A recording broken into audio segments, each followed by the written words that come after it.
The village rested on red earth that seemed to glow under the last rays of the sun, its dust turning golden with every step. Towering baobab trees stood like ancient guardians, their roots knotted deep into the soil, holding stories older than any living soul. As the evening approached, the sound of drums began to rise, carrying rhythms across the land. These were no ordinary drums. They spoke. They told tales of births, of losses, of courage, and of warning. Each beat moved like a heartbeat through the village, reminding all who listened that words, like the drums, could travel far and carry great weight. The village itself lived by the wisdom of its elders. Respect was not a suggestion. It was law, a guiding principle that shaped every relationship, every step, and every spoken word. Children were taught that words were seeds. Once spoken, they could grow into shade or into thorns. The elders' voices were steady and deliberate, carrying stories that taught patience, justice, and the importance of honor. A careless tongue could burn a family's name faster than fire, and pride unchecked could topple even the strongest of households. Among the children, one boy stood apart. His name was Kofi, and he carried a restlessness that matched the wind itself. His eyes were quick, sharp, and always alert, reflecting a mind that questioned everything around him. His words often came too fast, too loud, and too freely. Where other children bowed and listened, Kofi raised his chin and spoke with boldness, sometimes tipping into disrespect. He believed his truth was clear and unquestionable, unaware of the shadows his words could cast on those he loved. Kofi lived with his mother and his uncle. His uncle was a man of few words, his kindness hidden beneath a mask of strictness. He rose before the sun and labored long after it set, his hands always busy providing for the family. Villagers often misunderstood his silence and discipline, calling him harsh and distant. Yet behind every stern word and refusal to spoil Kofi was patience and sacrifice. He corrected because he cared. He denied because he protected. Kofi's mother carried the weight of the home alone since her husband's passing. Her hands were rough with labor, and her back bent with responsibility. She struggled silently to instill respect and humility in her son, while the village's whispers pressed upon her like the hot afternoon sun. Raising Kofi was a daily trial, and every act of defiance he displayed felt like a mirror of her perceived failure in the eyes of the community. The tension reached a turning point one market day. Children were running through the stalls, and villagers were tending their goods, when Kofi, full of pride and anger, pointed at his uncle and spoke loudly. He called him wicked, the word slicing through the marketplace like a thrown spear. The villagers froze, the sound of the drums seeming to falter for a heartbeat. Such a word against an elder was serious. It was not only disrespect but a challenge to the moral fabric of the village. Whispers spread quickly. Some were shocked. Some tried to contain their laughter at the boldness of a child. The uncle, as always, remained silent, his eyes calm yet heavy, as if the full weight of the boy's words would return to him in time. Kofi's mother arrived too late to stop it, her heart sinking as the accusation hung in the air. The drums began again, their steady rhythm echoing a warning that all who spoke too freely must remember. Words, once released, do not vanish. They travel, they echo, and one day, they return. And in that moment, the village seemed to hold its breath, watching the boy who dared speak against the silence and wisdom of generations. Kofi had begun to notice the small, seemingly ordinary ways his uncle restrained him. When other children received sweet treats or small tokens from relatives, Kofi's uncle would shake his head, saying that gifts without effort were like unwatered crops, they could not grow. When chores needed to be done, the boy was expected to help without complaint, whether fetching water from the distant well or carrying heavy firewood. The uncle never punished him harshly, but he enforced rules that Kofi did not yet understand. Every denial, every insistence on work over play, felt like cruelty to the boy. To Kofi, the quiet patience of the man was an obstacle, a wall built not for protection, but for oppression. But words have a life of their own in this village, moving faster than the river after the first rain. Kofi's murmurs of complaint, his sharp remarks about his uncle's wickedness, spread through the marketplace and along the dusty paths. Whispers multiplied, growing louder each day. By sunset, everyone from the blacksmith to the weaver had heard of Kofi's accusations. Children repeated the phrases gleefully, while adults frowned, unsure whether to intervene or let the boy speak. What started as a private grievance became a village-wide judgment, carried on the tongues of neighbors and friends alike. In this land, Calling an elder wicked was no trivial matter. Such words were more than insult, they were a moral accusation, heavy with spiritual consequence. Elders reminded the young that words shaped reality, that spoken accusations could leave marks unseen, affecting not just the target but the speaker and the family as well. Kofi did not yet comprehend the gravity of his speech. To him, it was truth spoken aloud, a declaration of bravery. Yet beneath the surface, an unseen danger had taken root, a seed that might grow into regret too bitter to bear. Through it all, his uncle remained quiet. He did not defend himself, did not argue, and did not scold. Each denial and correction was met with patient endurance. From Kofi's perspective, this silence was proof of guilt. The boy's pride swelled. He began to believe more firmly that he was right, that the man's reputation deserved the sting of accusation. The tension between the boy's perception and the uncle's intent thickened, filling every corner of the home with unspoken conflict. Kofi's mother felt the full weight of the village's gaze. As her son's words traveled, so too did whispers of her inability to guide him. Friends no longer greeted her as warmly, neighbors looked upon her with suspicion. Her back, already bent from toil, seemed to carry the invisible burden of shame.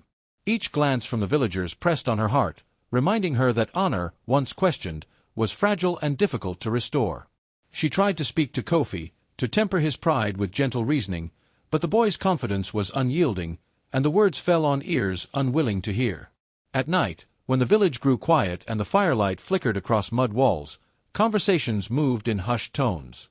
Villagers whispered about the boy's boldness, speculating how his insolence might shape the days to come. They watched, waited, and judged. Even the children who had once played freely kept an eye on Kofi, sensing that something had changed. Suspense hung thick in the air, like smoke from a distant fire, carrying both fear and curiosity in equal measure. The entire village seemed to hold its breath, anticipating the consequences of words spoken without care. And from the lips of the elders, the warning traveled softly but firmly: a child who throws stones at the moon may not realize when darkness answers back. The proverb drifted through the village like a shadow at sunset, a quiet promise that the seeds of disrespect, once sown, might return to touch the boy in ways he had yet to imagine. The drums of the evening beat slowly, as if the land itself echoed the elders' caution, reminding all who listened that every action, every word, carried weight far beyond the moment. The market was alive with color and sound, the hum of voices mixing with the clatter of pottery, the calls of traders, and the laughter of children. Kofi's small, proud voice cut through it all. "He is wicked! My uncle is wicked!" he shouted, pointing a trembling finger at the man who had done nothing but work quietly for his family. The words hung in the air, heavier than the baskets of yams piled on the stalls. Mothers paused mid-step, elders furrowed their brows, and even the street dogs seemed to still their barking. Every eye turned toward the boy, some shocked, some curious, and some smiling at the audacity of his claim. The laughter of a few children soon became louder, echoing through the market. A chant began, playful at first, then mocking, "Wicked! Wicked! Wicked!" Kofi's bold words had ignited a fire. One child would shout, and another would repeat, the rhythm of their voices bouncing from stall to stall, across the red earth and into every alley. Soon, the whole marketplace seemed to hum with the accusation.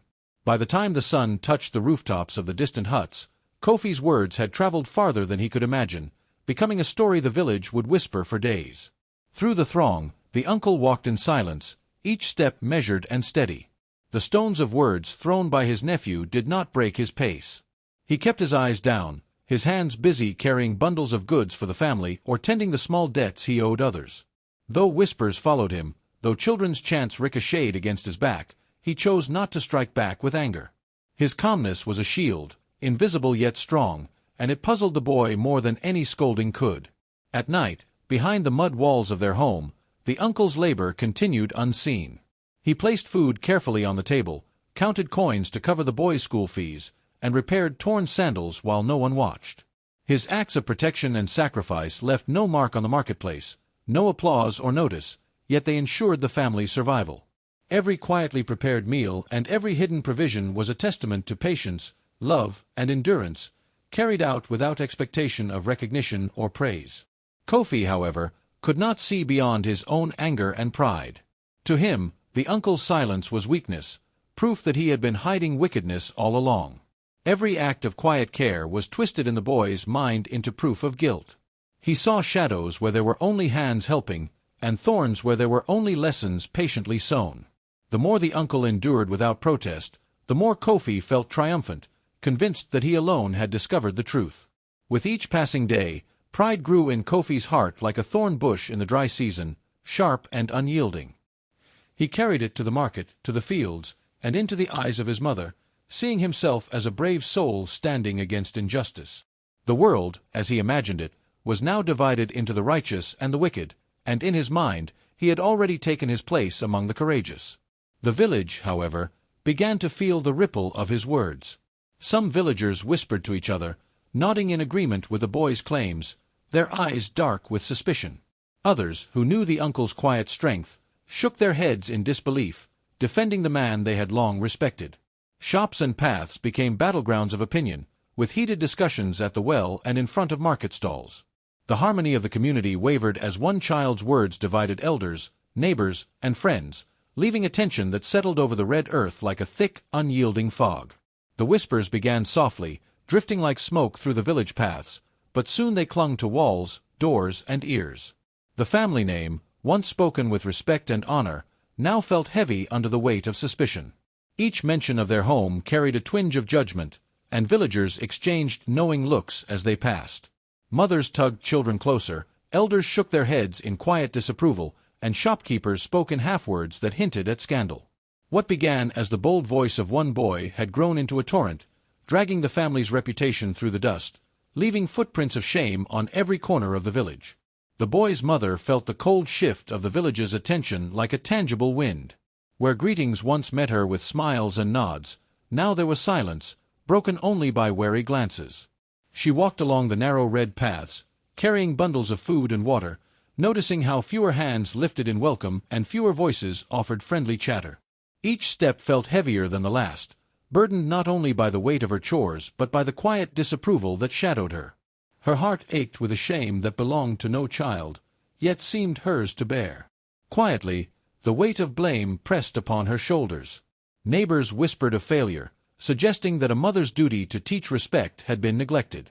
At the well, women exchanged knowing looks, and at the marketplace, traders shook their heads with sympathetic frowns.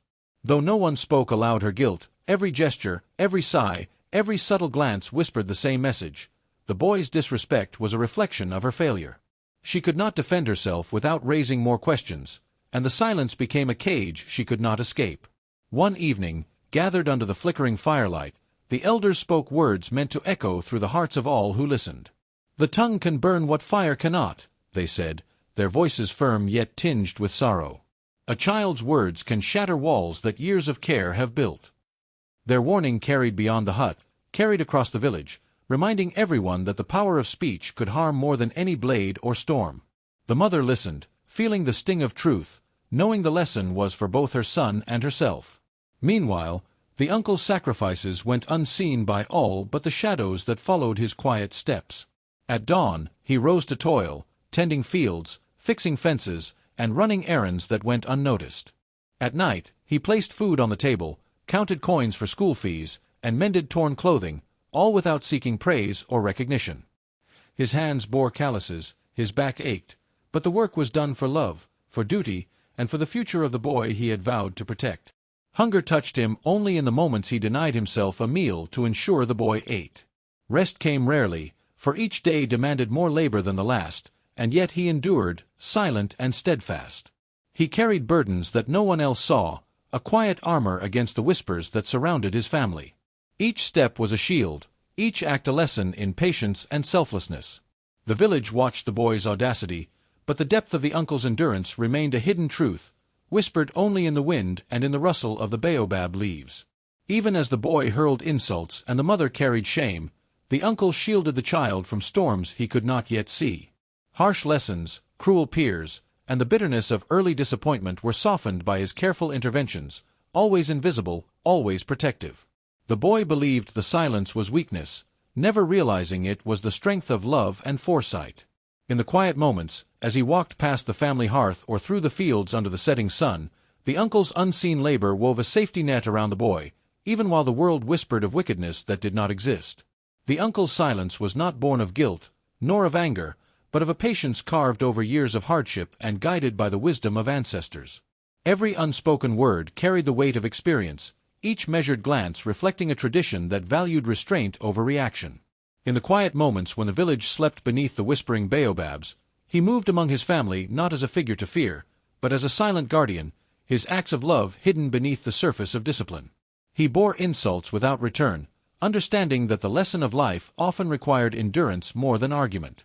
Yet, this quiet devotion was misunderstood. The boy's sharp eyes, eager for signs of weakness, saw only cruelty. Denied small indulgences, asked to work, or told to wait for what others received freely, the boy misread patience as wickedness. The tension deepened with each moment, as love twisted into a riddle the child could not yet solve. The village murmured, not realizing that the hand that seemed stern was also the hand that fed, protected, and sacrificed. Misunderstanding became a burden heavier than any lash or scolding, and the quiet sorrow of the uncle went unseen. At last, the man decided that words alone would not reach the boy. He knew that experience, with all its trials, was the only teacher capable of carving understanding into a stubborn heart. He watched the child, once so bold in accusation, and thought of the lessons he had himself received under the guidance of elders. The truth of life could not be explained in fleeting speeches or reprimands. It must be lived. So he withdrew, letting the boy face the world on his own terms, though his own hands itched to guide and protect. The day came when the usual support vanished.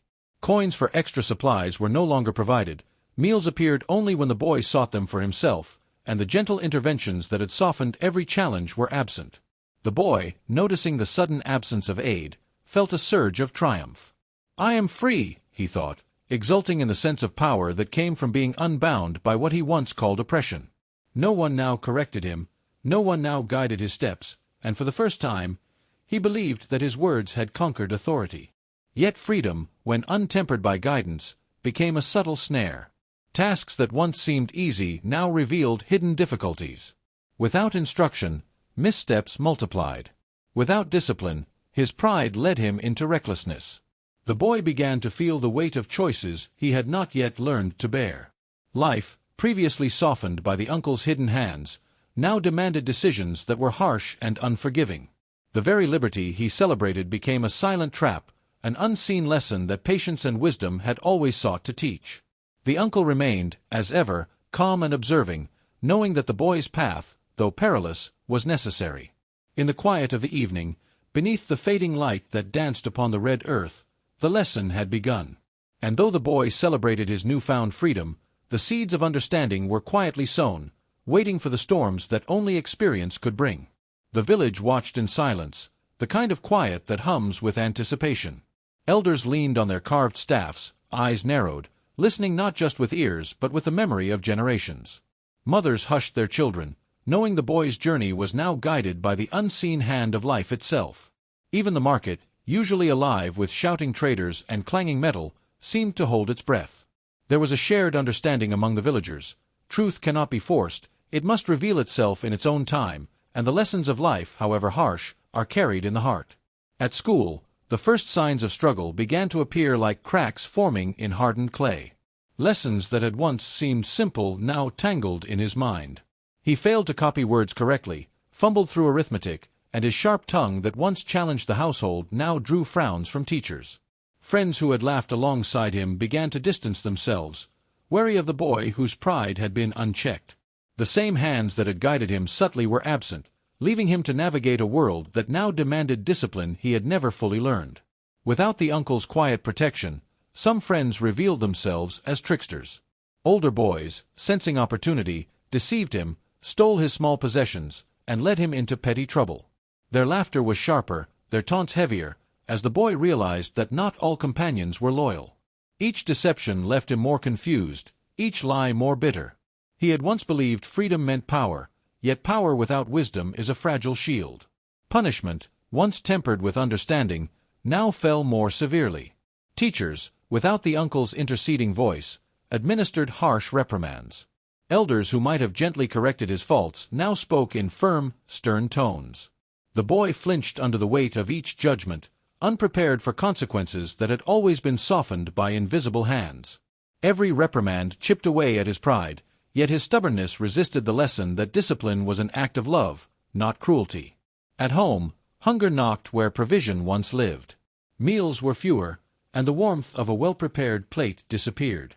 The boy's stomach growled in protest, a stark reminder of the quiet sacrifices that had been removed. He searched for the uncle, for the familiar safety that had always been a shield against hardship, only to find absence. The man he had labeled wicked no longer stepped in, no longer softened the blows of life. Confusion settled first, a haze of disbelief. Then frustration erupted as he realized he had misjudged the one who had always acted in his best interest. Finally, fear crept in, slow and cold, as he understood that the freedom he had celebrated was not triumph, but exposure to the harshness of the world. The lessons, long whispered by elders and hinted in village proverbs, had begun in earnest, and the boy was left to face them alone. This was the moment the village had been waiting for. Eyes hidden beneath caps and scarves watched, knowing that pride must meet reality before understanding can grow. Beneath the baobabs, in the red earth of the village, life unfolded its lesson in patient, unyielding rhythm, just as the drums had foretold. The village began to stir with whispers that carried more weight than the wind through the baobab trees. Mother spoke softly of the uncle's long nights tending the fire while the boy slept, of coins hidden to pay school fees, of meals secretly prepared so that none would go hungry. The truth, once buried beneath rumor and pride, now rose from the lips of neighbors and friends. Children recounted the times he had quietly guided the boy back from danger. Traders spoke of his honesty and generosity, and slowly, the illusion the boy had held about his uncle began to crack. The elders, draped in robes of wisdom and carrying the gaze of generations, called the boy to stand before them. The sun fell low, casting long shadows across the red earth as he stepped forward, heart hammering. One by one, the elders spoke, their voices calm but unyielding, pointing out the consequences of his words and the suffering his arrogance had caused. The boy felt the weight of every accusation, every disappointed glance pressing on him like the heat of midday, forcing him to see the gap between what he believed and what was true. Pride, stubborn and sharp, rose to meet the truth. The boy wanted to defend himself, to explain and twist reality to suit his ego, but the village's steady eyes, the quiet recounting of sacrifice, and the unwavering gaze of the uncle left little room for escape. Each story told, each example of kindness remembered, chipped away at the armor he had built around his heart. Resistance battled awakening, yet the seeds of doubt had taken root, growing quietly between each breath he drew. His mind became a drum, beating with memories once ignored. He saw his uncle's hands mending torn clothes, remembered shared laughter after lessons, recalled small gifts and gentle corrections he had once mocked. Night brought dreams heavy with ancestor shadows, guiding spirits that spoke of respect, humility, and the perils of unchecked words. Each vision pressed on him, showing the boy how his sharp tongue had struck those who only sought his well-being. Regret began its slow, painful creep through the corners of his heart, demanding acknowledgement. Then, as if the sky itself had decided to intervene, trouble fell like a sudden storm. A public accusation at school, a misstep in town, or a humiliation that left him exposed shook his pride and left him vulnerable before the eyes of the village he had so confidently confronted. No longer shielded by arrogance, he felt helpless. Tears blurred his vision as he realized that strength could not always come from defiance, and some burdens were too heavy to carry alone. For the first time, the boy felt fear and sought help, humbling himself in ways he had never known. With each hesitant step, he walked toward the uncle he had called wicked, shoulders slumped and eyes lowered, pride shedding like dried leaves from a tree. The uncle stood silently, observing, allowing the weight of past insults and misunderstanding to settle fully on the boy. Words were unnecessary. The silence itself taught what explanation could not, revealing both the pain caused and the patience endured. The boy's heart, heavy with shame, began the slow work of opening to understanding. The uncle's voice rose at last, deep and steady, carrying the weight of years spent guiding, protecting, and watching over the boy. It was not a voice of anger, but of calm authority, like the elder who calls the village to gather at dusk, or the drum that summons attention without haste. Every word seemed to stretch across the open space between them, filling it with truth that could no longer be ignored. He spoke of life's storms, of the winds that strike those who wander unprepared, and how discipline was never cruelty, but a shield forged from care and foresight. He told the boy that silence, which had seemed so cold and distant, was not the guilt of a wicked man, but patience and restraint, rooted in love. The lessons of restraint and enduring hardship without complaint were lessons the boy had yet to learn, lessons that protected rather than punished. Each word became a seed, small but potent, carrying the weight of consequences that grow unseen until they bear fruit. The uncle's wisdom reminded him that the tongue, once unleashed, could not be gathered back, and what it planted in hearts would shape the path of many. The boy's gaze fell to the red earth beneath his feet, and for the first time he saw the damage reflected in the eyes of others. His mother's silent sorrow, the uncle's measured pain, the whispers of villagers who had borne witness to his harsh words. Guilt began to settle like heavy rain, soaking into the corners of his heart, replacing pride with understanding. He opened his mouth to speak, but the words would not come. His tongue felt heavy with the weight of harm, proving how difficult it was to undo the wounds already inflicted. He realized, with a clarity that stung, that words once thrown could never be called back. The arrogance that had once swelled in his chest began to crack, breaking like dry clay under the first rains. Humility crept in where pride had lived, sorrow filling the spaces his arrogance had hollowed. Tears slipped down his cheeks, hot and cleansing, falling like rain on dry earth, carrying remorse too deep for speech. In that silence, in the quiet bowing of his head, he offered an apology louder than any shout could have been, a remorse that spoke to the uncle, the mother, and the village without uttering a single sound. Forgiveness did not come suddenly, like the first drops of rain after a long drought. It arrived slowly, like morning light that stretches over the village, gentle yet persistent, touching each clay wall and baobab trunk with quiet warmth. The uncle did not speak of forgiveness in grand words, for he knew that true healing is measured in time and action, not promises. Instead, he began to show it through deeds, preparing a meal without complaint, helping the boy rise from a stumble, guiding him with patience where before he had only watched. The boy, humbled and cautious, walked the long path of earning trust again. Each act of respect, each lowered voice, and each careful choice of words became a stepping stone toward reconciliation. Pride that once burned fiercely in his chest gave way to humility, and he began to listen as much as he spoke, absorbing lessons that could no longer be ignored. Slowly, the truth of the uncle's sacrifices rose like the sun over the village, warming hearts that had been clouded by whispers and judgment. The uncle's name, once shadowed by misunderstanding, was washed clean by the recognition of his quiet labor and steadfast love. Respect returned, measured step by step, as the boy regained trust beneath the watchful eyes of elders and neighbors alike. He became thoughtful, aware that the tongue that had wounded could now heal, and he chose each word with care, understanding the power he had once misused. The village carried the lesson forward, remembering that words can build or break a life, and that discipline may wear a hard face, but it is often the mask of love. At sunset, the uncle and the boy walked side by side, their steps even, their bond restored, not ahead, not behind, but beside. Harmony settled over them like the final glow of the sun, and the wisdom of the elders echoed in every heart. A tongue must know the weight of its words.